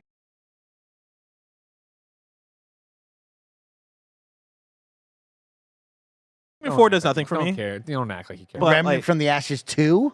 Doesn't do much for me, but I think I'll pick that one. It's gonna be exciting. You think it's gonna so? be exciting. Yeah. I think that's gonna be a good one with you and your friends. Yeah. Or solo. When you say what I'm Whatever. excited for, Yeah, like what what I are you can't wait excited for, for? honestly, on the list as I look down, there's a lot of great games I'm going to play that I'm looking forward to, but excitement, it would be Starfield. I was thinking about that yesterday too. We were driving home from Napa, and I was like, I need an open world. I want to go bring me that Horizon. If we're talking Man, about I like can't wait to get excitement, lost. then for me it's Armored Core 6. Okay. And then right after that it would be Starfield. Okay. Yeah, those are two good ones. I mean, Spider-Man's on that list to make big three. But like talking about like what's near and close right now, it's definitely got to be Remnant from the Ashes, and it's got to be Viewfinder. Viewfinder looks blow dope. my mind. I Yeah. can't wait for that one. So those are some good ones. What about Twisted Metal on Peacock? I'm excited to watch it. Yeah. I'm excited. I'm excited for the reviews. It will be. Let's see what this thing turns out to be. It will be better than Halo. I'm confident in saying that. I don't look know. forward I to don't know that. about that. Man, I How don't know. bad Did was you watch Halo? Halo? Because it was not good. I did not watch Halo. No, it wasn't good. But Bless. also, like, if you sat me down and you're like, bless you, have to watch Twisted Metal or Halo. Actually, I might go Twisted Metal. Yeah, I think Because the Twisted Metal audience seems will like say it's going to that. be at least so dumb that it's entertaining. But it's hard for me to imagine that show is going to be better than a Halo show. Was the Halo show really that bad? It wasn't that great. It was really bad, Bless. So much potential. Halo was not good. A lot of people say the same thing. a lot of people say the agree. same You know thing what I on was that watching one. last night? Tell me. I watched like almost half a season of the Mindy Project. Oh, Mini Project is good. It's great, and like I loved it when it was on TV like a decade ago. And recently, me and Nick were on a stream having a back and forth about it because like we were talking about like New Girl. Like somehow we got into a conversation of New Girl versus Mindy Project. Oh, New Girl, hands down. And like I've only seen a handful of episodes of New Girl, and I've seen like multiple seasons of Mindy Project. And Nick was like, "Oh yeah, I think Mindy Project is better than New Girl." And I was like, "Nick, as somebody who's like watched way more Mindy Project than New Girl, that is wrong. that is a hot Girl's take very if I've ever heard a hot take in my life." But watching it last night, damn good show, underrated. I watched Jury Duty where they fake Pauly the guy Shore. out. No. Oh, the show new on one on Freevee. Amazon. On Amazon, where Yeah. they fake the guy out thinking he's I on saw jury that, duty. yeah. but I like it's all that. I've fake. watched a couple And they got episodes. James Marsden from Sonic in there. Surprisingly, fun time. James Marsden from Sonic. It's so great when she comes back. I watched the movie last night. I'm sorry, I was dogging on you. But It's so good, man. What a cute moment, Greg, bro. I want to thank you once again, obviously, for putting everybody onto The Bear. FX The Bear. Have you watched season 2 at all? No, of course, it dropped last week. It was hectic. Jen and I sat down in Napa to watch it, and Joey had texted me, "I can't wait for you to watch this season." Yeah. And I finally texted her back. I'm like, "I can't either, Joey. What again is the Hulu login?" And she didn't get back to me in time, and we fell asleep. Joey, give me that Hulu login. I have it at home, but when I'm abroad, I can't. I got an update for everybody. If in case you caught the summer game, one of the showcases, I've caught up and finished Never Have I Ever. Oh, Of course, that's the show with Paxton Yoshida, who's the actor who's doing the main actor from Morals of Avium. And let me tell you, by the time I finished that show, tears in my eyes. I fucking love that show. Tears in his eyes. Incredible show, incredible TV. Let's jump over to Twitch right now because we have a couple of resubs and a bit donation. JJ Baseball with the 500 biddies says, "Blessing, are you aware of the Hypeland crossover with Sonic? The closed lineup just dropped and it's all fire." I'm looking it up right now. We're going to look it up right now. Of course, I want to give a shout out to Ant-Man for the tier 1 sub for 66 months, Colin for the Prime Gaming sub for 41 months, and Mr. Wertberg for the Prime Gaming sub for 13 months. Thank you. Anything speak out to you there on that? Not really. Like, What it's about those freaky deaky hats?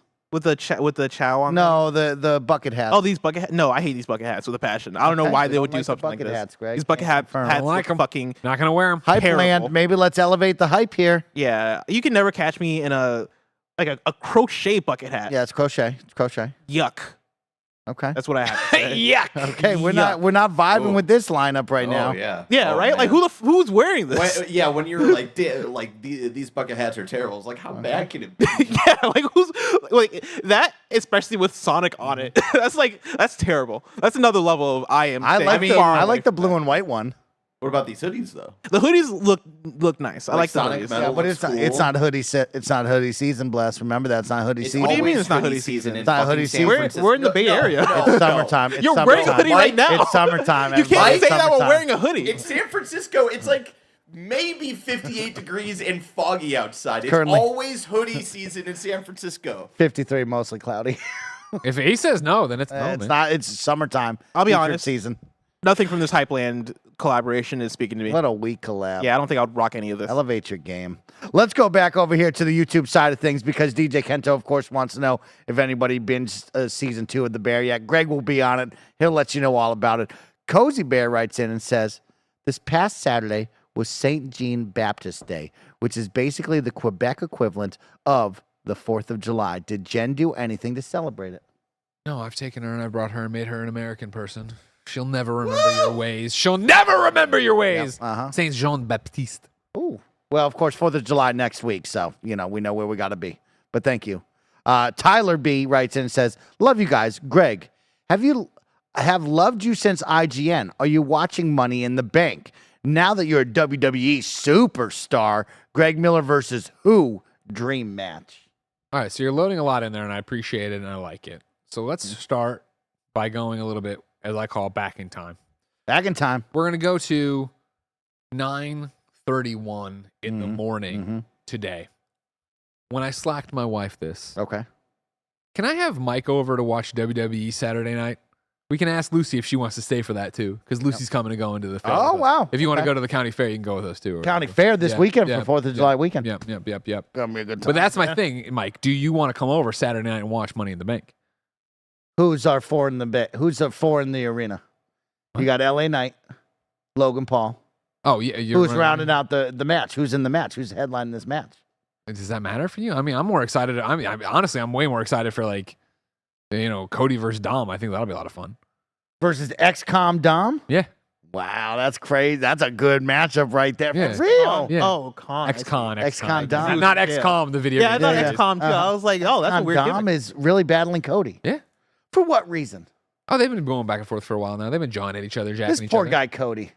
Yeah. Got the rug pulled out from him. Now he's out here fighting ex-con Dom. What's This wrong with poor ex-con guy. Dom? He was supposed to be the biggest and the baddest. Cody was supposed to hold the belt. Dom he is was bad. supposed He's to a defeat bad the boy. bloodline. He's dating and Rhea now Ripley, I think, in the he narrative. got kicked down. He's doing No, nothing. they have a weird thing going on. poor It's guy. mom and son more than it is. Oh, Don't, you they're know, not dating? we don't need to get into it. I've only But seen what the about? clips. Aren't you excited for them? I mean, like, come on, Roman and Solo versus the Usos. That's gonna be awesome. That's going to be lit. Yeah. Okay, yeah. This all happening at Money in the Bank on Saturday. Yeah. And then guess what? My favorite thing, Friday. Yeah. This is awesome. Come of on. course. I feel like you're in host mode and the information isn't permeating your brain. No, I'm, Do you want to come over on Saturday and watch Money in the Are Bank? you okay? Can we have? Then you're like, well, who's in the main event? Like, Right, you know who's in the main event. What, are You you know not they're going to not. do it if you don't like the main event? Like, I Yeah, of course not. If it wasn't a good main event. Will they also have the ladies out there as well? Yeah, oh yeah. There's Who's in that one? It's what? Yeah, I gotta test Jesus, her- it's- I gotta it's- test you. It's big time Beck, of course. Becky Lynch. I'm telling you right now, Stratus, big time Beck. He's not going to be Mike's there. not coming He's to not this going to one. be Who there. doesn't love big time Becks? I love Becks. This is Well, how he E-Rock. says no. Here's where it gets interesting about Okay, it. of course, lay it on this me. one's happening in London. So it means it's happening at noon, which is not good for a baby. So we're not like, what you would have to do to watch it with me is be internet blackout all day long until we can watch it when Ben goes to bed at night. You're not thinking we put a TV in the window outside with the kiddo, barbecuing in the sunshine while watching it through the window. The thing that does get interesting, Okay, lay it on the me. interesting do that, I'll wrinkle come to all through. this is that, Aunt Lucy James is coming over and we're going to the county fair. On Saturday. Yes. That's morning window. Okay. So it could be, he does go to sleep, Benny, around noon. So technically we could do it where that, but then it's going to be like, it won't be wrapped up by the time he wakes up. because it'll be a 3-hour pay-per-view. Is it time to teach him a pile driver? I mean, you think he doesn't know already? This kid's getting choked. This kid's taking bumps left and right. We'll work on the schedule. Let's talk about this schedule off camera because I like this idea. Let's go back over to Faded to Gaming. Says, since Diablo 4 experiencing a DDoS attack over the weekend, Greg, I know you're a big fanatic for Diablo 4. Were you affected by this attack? Keep up the phenomenal job. No, we were playing at night mostly. Friday night's games, we had lag, but we thought it was just bad Wi-Fi in the house we were staying. Okay. We were up in Napa, not known for its internet connectivity. But when I got back on last night, everything was great. So let's talk about that. You went on vacation. Yeah. And Blessing, I'm going to bring you into this one, of course, because Greg brought a console to play while out. That's right. Did you get enough playing time to warrant the whole packing and unpacking of this console? If it had been a plane was involved, absolutely not. Okay. For the fact that it was just toss it in the car, it was fine. I would know. We got on Friday night exhausted and we played a little bit and like there was major lag. And so we're like, the internet sucks here, whatever. But then the silver lining to it, of course, is that little Benny, one of his treats is watching YouTube videos of RC cars and trains. And so we use the PlayStation YouTube app to do that. So the PlayStation got a lot of use, just not the Diablo I thought it would be. Blessing, you are a man that has taken many of trips now. You usually pack a console. Are you playing it enough? I'm packing a handheld like half the time. Okay.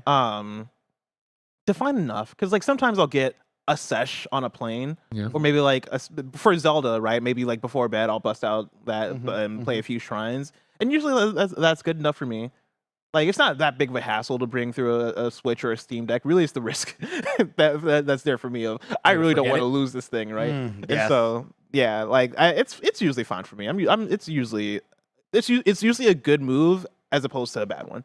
I mean, but it's not like you could lose a handheld twice, right? Though It's true. It's like chicken. Lose it once. yeah, you Shame lose on it me. once, like Shame on you. Lose it twice. Shame on me. I like that. Here's what I will say about Lay bringing it the on me, lay PlayStation it 5 on is me. I haven't traveled much with the PlayStation 5. Okay. Like that, obviously the Yeah, the of course. pandemic, then the baby, and yada, yada, yada, and just how our industry's evolved. Like this being the first time, I did immediately miss the form factor of the PS4. I love my PlayStation 5. I love how it looks, and yada, but traveling with it, like PS4 used to be so easy to drop in my backpack and go. This one was like, all right, well, I'm going to put it in the suitcase, and I'm going to orient all the sweatshirts and T-shirts around it. And I'm like, if I was going like just for a work thing and I wanted to bring, like, oh, this would suck. Yeah. So I say bring on the Slim. Bring on the Slim. That's right. Yeah. I like that, Greg. Let's keep it moving right now with Scoopball 420 says, happy Monday, y'all. Quick rant. Give me Sleeping Dogs 2 and a split second type racing game. Maybe even make Twisted Metal like it. Love y'all. What is a split second like racing game? Like I know split second is a game, but what makes a game split second? I've not played enough. Yeah, I don't know. I don't know. I've never played that one. Can't tell you on that one. I do know that Sleeping Dogs 2 would be lit. And I'm into cool. that. You know. Do we not Sleeping have Dogs 2, yeah, anything that's like Sleeping Dogs? Remember when they did that like weird MMO version? They did that, yeah. I don't remember that. Yeah. I don't remember that. Triad Wars, I think is what it was called. That Oh, sounds interesting. Yeah. Like that. Okay. A lot of people saying kind of like Burnout. Seeing a lot of people saying Burnout. Am I remembering correctly that Emma Stone was a voice in Sleeping Dogs? There's no way.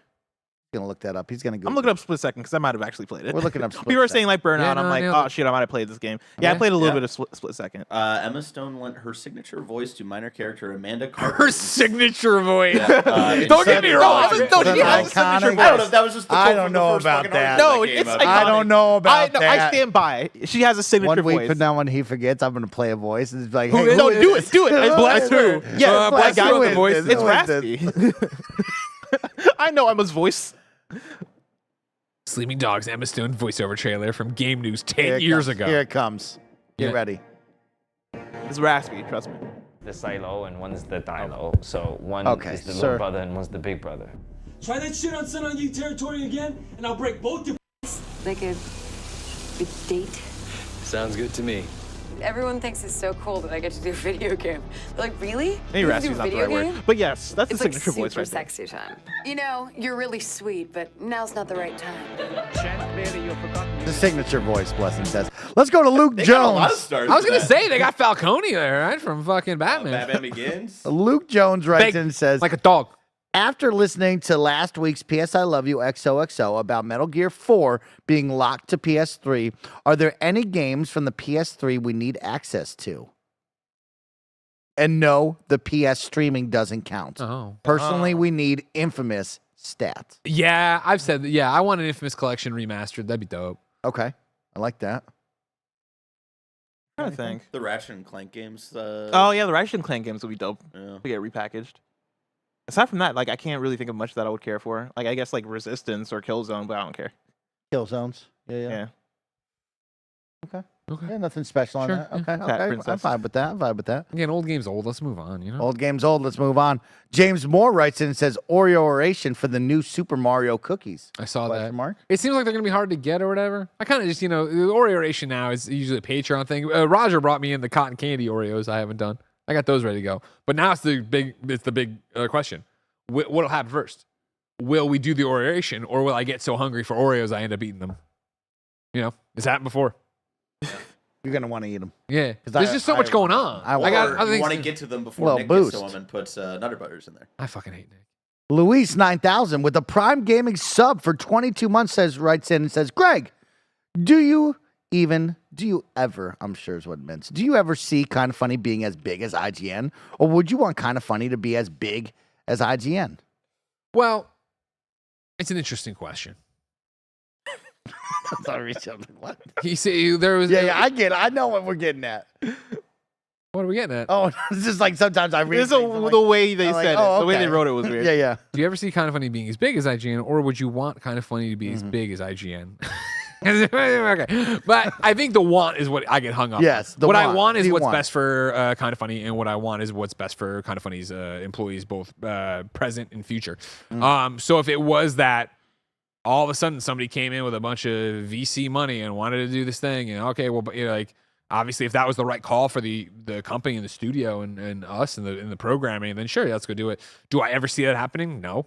But like it's not that I have a vehement about it, you know what I mean? I've been saying lately in the rigmaroles I do, right, of like which patreon.com/kindoffunny, which keeps us independent, right? I'm not doing that because I think we're banging our chest on independence. I think it's just interesting to drive home. Sometimes we are very lucky to have the spare bedroom, to have the staff we have, to have the expertise, to have, Mike out there interviewing Todd Howard, to have Bless out there making the Blessing Show, to have Raj editing and have Barrett.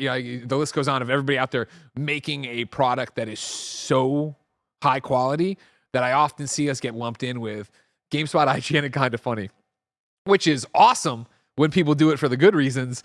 Bad when they do it for other reasons, and it's like, we're 11 people. Like we're trying our best out here. I'm sorry, like, and so to compare the 11 of us to the hundreds at IGN, the hundreds at GameSpot, and that's including fandom and like everything else. Not that I'm throwing rocks at them. It's just a thing where there's like a line where it's like, well, you got to remember who we are and what we do and how that all is and stuff like that. So what I always want is what's going to be best for Kind of Funny in the long run. So whatever that is whatever it is. Do I ever see us being as big as IGN? No, but I'm sure if you talk to Pear, 20 years ago, he'd be like, no, I don't see IGN being as big as IGN is right now. True.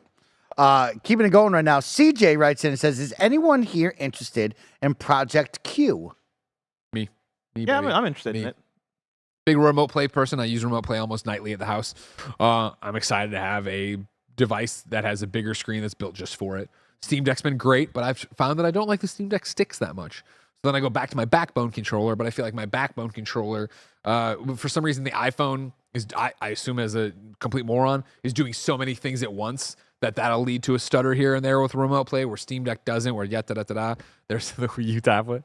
Of course, it's funny you bring this up. Oh, man, I thought, shit, I thought it was If the Project Wii U Q. tablet would have worked like this, like the Project Q is going to, that'd be great. But remember, if you got too far away from your Wii U, that thing was a fucking brick. It didn't do anything. Yeah, I'm excited for a dedicated PlayStation Remote Play device, and it's such a specific thing that for other reasons I'm like, I don't know if this thing needs to exist, but for my own personal needs, that seems like a very convenient thing to have. And again, around. I want to use, CJ's using the word interested. I'm very interested. Yes. Yeah. What is the battery life? How does it run? Blah, da, da, da, da. I'm not saying I'm excited for it. I'm not saying I think it's going to replace all my stuff, but I am Exactly. excited to try it out and, kick the tires on. Yeah, Also, just look at the ratio of screen to handheld. I know. It's insane. It's Hey, so man. tiny. It's a special thing. Let's go over to our final couple questions right now. Mara writes in and says, Greg, let's be real. Cavill's messed up face was the poster child for Release the Snyder Cut. Mission Impossible is responsible for giving us the Snyder Cut. That's not true. That's not true. That's not true. That's a good point. Damn. That's a good They're point. right. Yeah. No, they're not. I can see it. That's not right. Chase D writes in and says, "You wouldn't want a Sly Cooper, guys." Man, it is a Monday morning for Mike Howard. No. You wouldn't want to Sly Cooper, you guys? wouldn't download That's a- what he said. Oh, okay. You wouldn't download a car. No, I don't miss Sly Cooper. I don't miss Sly Cooper. I Sly also Cooper don't had really an need at to Like bat. Sly Dead. People played it and they were like, all right, this is fine. And then it wasn't enough to keep it going. That's so fucking funny. I'm having a good time. We're having a good time. Mike We're is having a in real his good like time. Siri era. Right Manny, What are the PS3 games Manny we're talking Bagel about? Boy Sanchez writes in and says, "What's up, KFGD crew? Have you guys seen the Marvel collab with the MLS? I got a lit MLS All-Star Ball. What is your dream collab?" Well, I see a hot collab that could be happening. My Hero and the NBA with select teams like the Golden State Warriors and LA Lakers. That could be lit. I would like that a lot. Yeah, so MLS dream collaboration would be with bankruptcy. So people would just stop talking about soccer. Jesus Christ. That's pretty lit. We got Messi, and so that's not gonna happen. At least for this year. Or whenever his season is. I Pack don't it know when the it's at. fuck up and go away. All right, we're gonna While get you're Messi. there, I know that wouldn't affect the World Cup, but maybe the World Cup could look at it and go like, man, we should stop too. But then also we got Mike, how we many- got the World Cup coming to the America Yes. in a few years. That's gonna Come keep to us the going. Americas. Yeah. That's Mike, gonna be the how Maybe we when get we pieces get of- it here, we close off the borders. We chase it state to state until we're Jesus. finally able to stop it. We'll stop. We'll contain it for Don't everybody else. make me mute your mic, Greg. Kind of funny, best friends. This is the end of our KFGD post show. Hopefully, you had some laughs, some giggles, and some fun for this Monday. Of course, we are not done. If you're over on YouTube, there's a brand new link and video up right now. Me and the Jabroni Boys are going to be playing Only Up with some fun incentives. Of course, on the opposite side, if you're watching over on Twitch, you don't got to go anywhere. You can lock in with us and have a great time. And then, of course, Kind of Funny podcast later this afternoon, recording live over on Patreon. If you're supporting there, you will get ad-free viewing and a live recording. Don't miss out. Until tomorrow, goodbye, everyone.